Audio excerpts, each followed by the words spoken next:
Ito po ang roller Tommy sa area. Goods naman po. Good condition naman po. Tapos dito rin po nakalagay yung 3XL at 2XL fabric. Goods po 3 days pa naman po. Pero nakapag-isara na rin po tayo. Tapos dito naman po nakalagay yung mga roll fabric. Kulang lang po tayo sa hexagon fabric pero nakapag-isara na rin po tayo. Ito naman po nakalagay yung dry fit fabric. Sa large po, konti na lang po pero nakapag-isara na rin po tayo.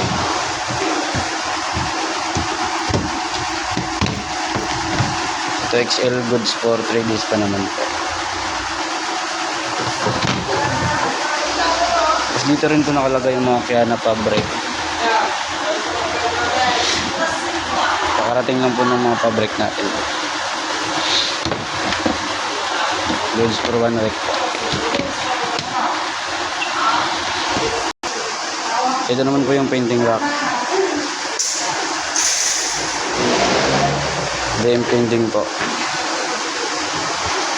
Ito naman po yung painting rack 1. Dito day lang po tayo sa painting.